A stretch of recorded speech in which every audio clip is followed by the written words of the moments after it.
Looking for a healthy alternative to those greasy cheeseburgers? Turkey burgers can be great for that, but even those get boring after a while.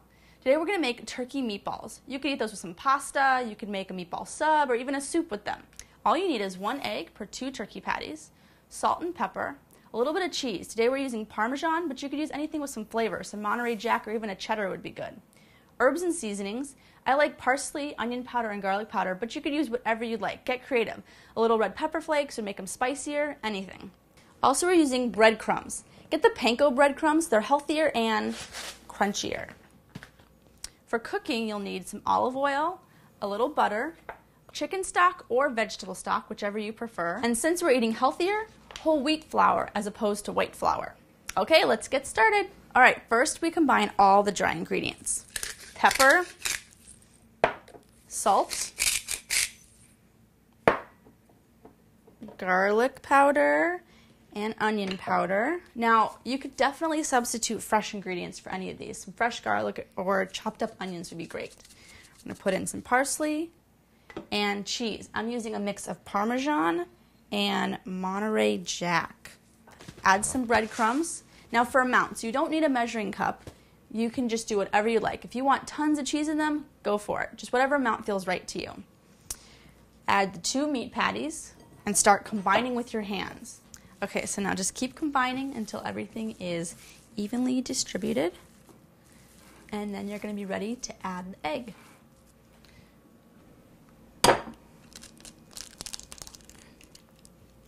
Okay, so now just start combining the meat and the egg together. And the egg actually helps to keep the meatballs moist since you're using turkey, which is a little bit drier, as opposed to like a pork or a hamburger meat. Okay, it's time to make the meatballs. Okay, I'm using a plastic cutting board today, but you could use a piece of paper towel, some saran wrap, or even a plate, whatever you have in your house. First, you're going to want to pour the flour out onto the surface into a mound. And then start forming your meatballs. It's best if you use one hand to pick up the meat and then start forming the balls in the palm of your hand. Then use the other hand to roll in the flour. That way it stays less messy. I'm making smaller meatballs today because they cook quickly. And keep doing that until you've gone through all of the meat. First, you're going to turn the burner on high. And then you're going to add olive oil about 2 or 3 times around the pan. You want to make sure you get a good amount. And then butter, about the same amount of olive oil as there is butter. Now, the bubbling means that the oil is hot enough and you can start adding the meatballs.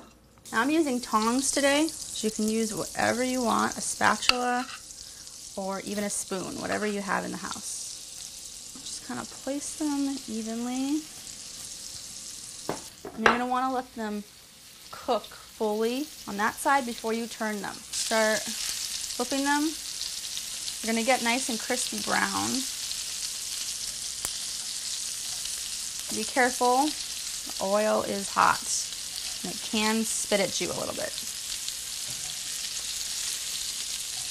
You're going to want to flip them to a couple sides to get them fully cooked. Okay, now that they're cooked on all sides, nice and crispy, you're going to add chicken stock to the pan. Start out a little bit.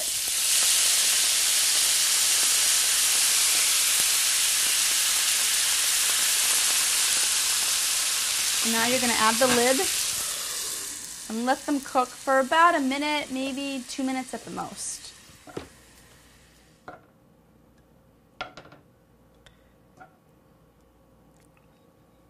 And the meatballs are done.